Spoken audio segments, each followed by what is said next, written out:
Selamat siang Pak Alexander dan teman-teman sekalian. Pada siang hari ini kami dari kelompok C akan mempresentasikan mengenai respon kami terhadap ateisme, Dawkins, dan juga masalah-masalah kejahatan. Hari ini kami akan menggali lebih dalam lagi mengenai pemikiran Richard Dawkins, salah satu ateis paling terkenal di dunia modern, dan juga memberikan respon terhadapnya. Menurut Richard Dawkins menolak keberadaan Tuhan berdasarkan kurangnya bukti empiris. Ia berpendapat bahwa evolusi melalui seleksi alam menjelaskan keberadaan dan kerumitan kehidupan tanpa perlu mengacu pada Tuhan. Dawkins menentang argumen tradisional untuk keberadaan Tuhan, termasuk argumen desain. Richard Dawkins, seorang biolog evolusioner dan penulis, telah menjadi salah satu kritikus paling vokal terhadap agama dan kepercayaan pada Tuhan. Dalam bukunya The God Delusion, ia menyajikan argumen-argumen mengapa ia percaya bahwa Tuhan, khususnya Tuhan yang didefinisikan oleh agama-agama monoteistik, itu tidak ada. Pertama, Dawkins menolak keberadaan Tuhan berdasarkan kurang bukti empiris. Ia berpendapat bahwa klaim keberadaan Tuhan harus diperiksa dengan kriteria yang sama seperti klaim lainnya. Yang kedua, Dawkins berpendapat bahwa evolusi melalui seleksi menjelaskan keberadaan dan kerumitan kehidupan. Menurutnya, kita tidak perlu mengacu pada Tuhan atau perancang untuk menjelaskan kerumitan biologis. Ketiga, Dawkins menentang argumen tradisional untuk keberadaan Tuhan. Ia khususnya menarikkan argumen desain yang mengatakan bahwa kerumitan alam semesta menunjukkan adanya perancang. Dawkins terhadap argumen keberadaan Tuhan. Argumen kompleksitas alam semesta tidak menggunakan perancang. Argumen moralitas manusia tidak berasal dari Tuhan melainkan hasil dari evolusi. Argumen keberadaan penderitaan dan kejahatan yang menunjukkan ketiadaan Tuhan yang baik dan maha kuasa. Salah satu kekuatan utama Dawkins sebagai penulis adalah kemampuannya untuk menyajikan argumen yang kompleks dengan cara yang mudah dimengerti. Mari kita lihat 3 kritik utamanya terhadap keberadaan Tuhan. Pertama, argumen kompleksitas. Argumen ini berpendapat bahwa Dawkins menganggap kompleksitas alam semesta tidak memerlukan perancang. Alam semesta dengan semua kelebihannya dapat dijelaskan dengan proses yang alami atau natural. Kedua, argumen moralitas. Moralitas manusia tidak berasal dari Tuhan. Itu yang dikatakan oleh Dawkins. Sebaliknya, ia berpendapat bahwa moralitas adalah hasil dari evolusi dan adaptasi sosial. Ketiga, argumen penderitaan. Dawkins menantang gagasan tentang Tuhan yang maha baik dan maha kuasa dengan menunjukkan keberadaan penderitaan dan kejahatan di dunia. Baginya, keberadaan kejahatan dan penderitaan tidak sesuai dengan konsep Tuhan yang maha baik. Masalah kejahatan, tantangan terhadap keberadaan Tuhan. Jika Tuhan maha baik, mengapa ada kejahatan di dunia? Jika Tuhan Maha Kuasa, mengapa Dia tidak menghentikan kejahatan?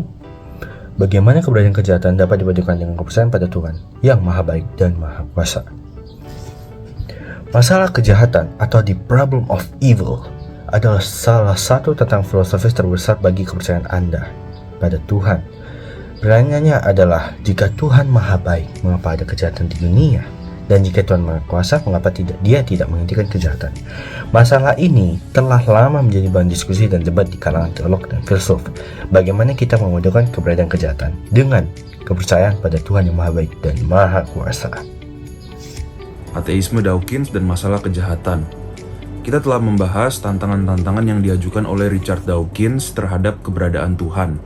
Dari argumen kompleksitas alam semesta hingga masalah kejahatan, Dawkins menantang konsep tradisional tentang Tuhan.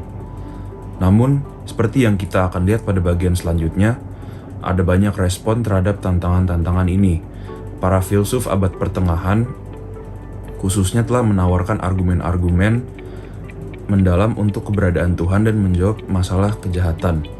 Dengan ini, kita telah menyelesaikan bagian 1 dari presentasi kita. Mari kita lanjutkan ke bagian kedua untuk mendalami respon para filsuf abad pertengahan.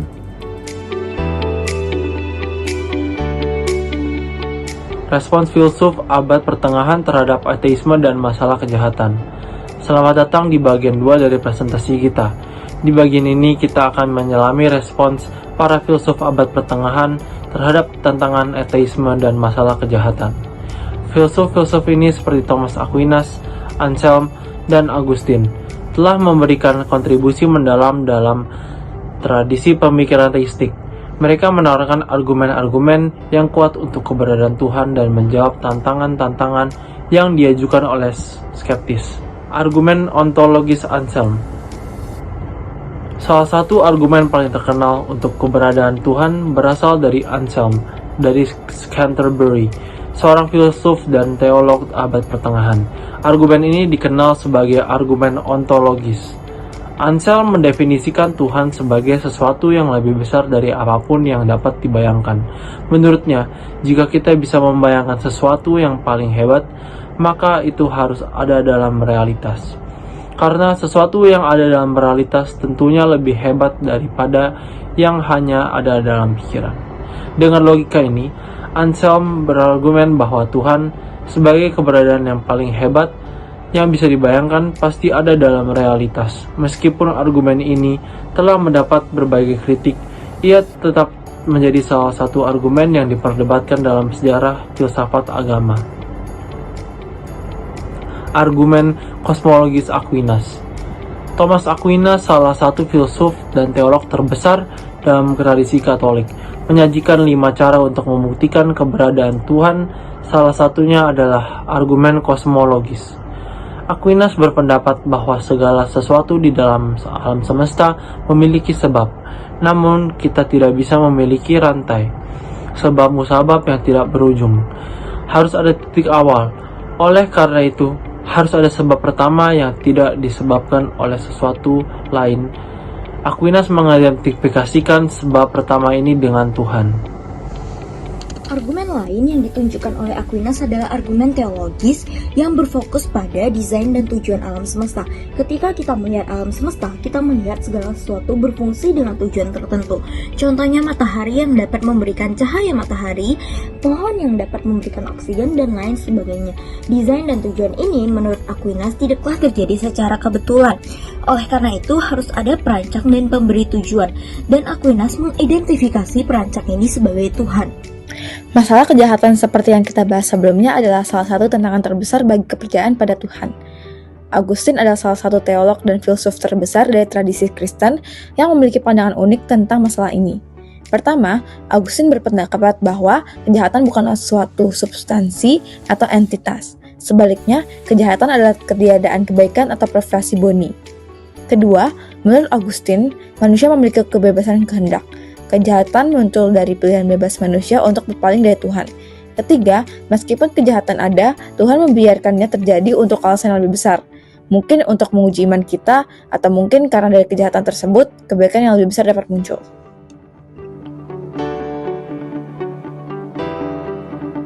Selamat datang di bagian 3 dari presentasi kita.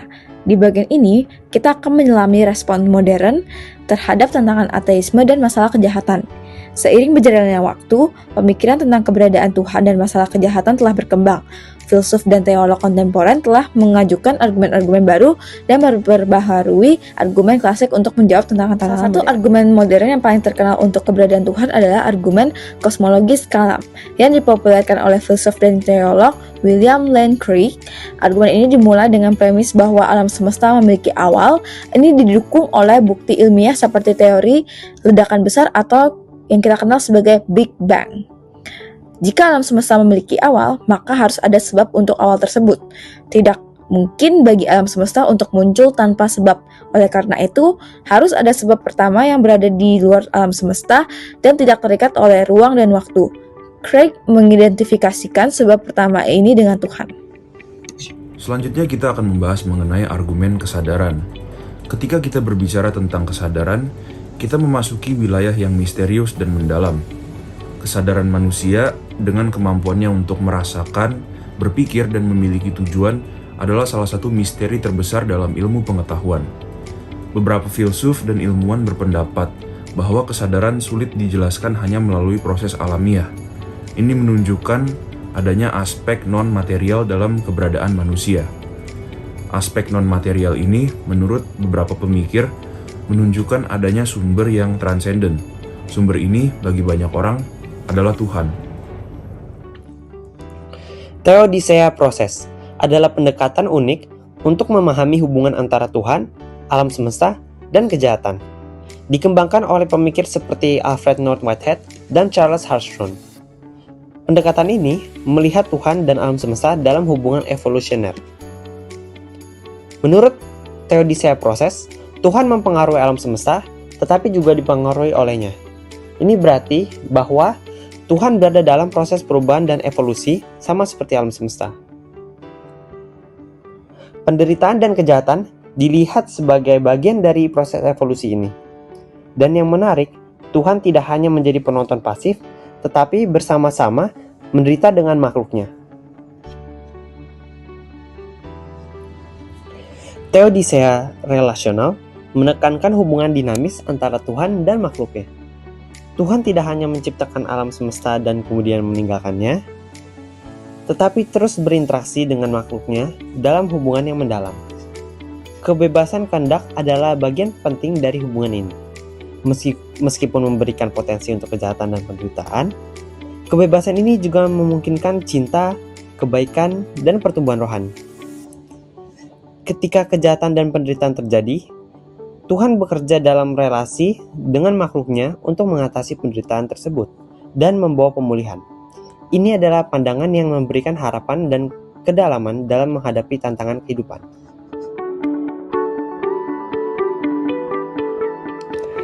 Selamat datang di bagian kesimpulan dari presentasi kita. Di sini kita akan menimbang argumen-argumen yang telah kita bahas, baik dari perspektif ateisme maupun teisme. Seperti skala yang menimbang dua sisi, kita akan melihat kekuatan dan kelemahan dari masing-masing argumen. Tujuannya adalah untuk mengintegrasikan pemikiran dari berbagai perspektif dan mendapatkan gambaran yang lebih holistik.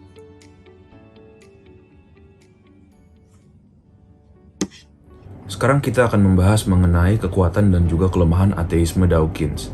Richard Dawkins dengan pendekatannya yang tajam dan kritis telah memberikan kontribusi penting dalam diskusi tentang keberadaan Tuhan. Kekuatan utama argumen Dawkins adalah berlandaskan pada bukti empiris dan logika. Ia menantang klaim-klaim keberadaan Tuhan dengan kriteria yang sama, seperti klaim lainnya dalam ilmu pengetahuan. Namun, ada kelemahan dalam pendekatan Dawkins. Ia terbatas pada kerangka pemikiran naturalistik dan seringkali mengabaikan dimensi metafisika yang menjadi pusat banyak argumen teistik. Selain itu, masalah kejahatan yang Dawkins angkat sebagai tantangan bagi teisme tetap menjadi isu yang kompleks dan belum sepenuhnya terjawab, meskipun ada banyak respon teistik terhadapnya. Di sisi lain dari spektrum, kita memiliki argumen teistik yang telah dikembangkan selama berabad-abad oleh para filsuf dan teolog. Kekuatan utama dari argumen teistik ini adalah kemampuannya untuk menawarkan jawaban yang komprehensif tentang asal-usul, makna, ataupun tujuan kehidupan kita. Argumen ini mencoba menjawab pertanyaan besar tentang keberadaan kita dan tentang diri kita. Namun, ada juga kelemahan di balik itu. Banyak argumen ini yang bergantung pada konsep yang sulit diverifikasi. Karena itu, banyak sekali kritik-kritik dari para filosofis. Ketika kita melihat diskusi ini, kita dapat melihat pentingnya integritas pemikiran. Baik ateisme maupun teisme memiliki argumen sendiri yang valid dan relevan. Diskusi ini bukan tentang menang ataupun kalah, tapi dalam diskusi ini kita melihat pentingnya dialog antar pandangan. Dialog antar pandangan ini akan membawakan kita kepada pemahaman kebenaran yang lebih besar lagi. Dan walaupun keberadaan Tuhan itu tidak pernah diverifikasi ataupun dibantah, tapi dengan adanya diskusi ini kita dapat melihat dan mendalami lagi pemahaman kita tentang realitas atau di mana tempat kita berada. Sekarang kita sudah mencapai bagian akhir dari presentasi kami, yaitu untuk menuju pemahaman yang lebih dalam. Sebagai penutup, marilah kita ingat bahwa pertanyaan tentang keberadaan Tuhan adalah salah satu pertanyaan paling mendasar dan abadi di dalam sejarah pemikiran manusia. Meskipun kita mungkin tidak pernah menemukan jawaban definitif, proses mencari, merenung, dan berdialog adalah esensial untuk pertumbuhan kita, baik secara intelektual maupun spiritual. Oleh karena itu, marilah kita terus berdialog dengan rasa hormat dan kerendahan hati, mengakui batasan dan pengetahuan kita, serta bersyukur atas kesempatan yang diberikan untuk terus belajar dan bertumbuh. Sekian dari kelompok kami, terima kasih telah mendengarkan.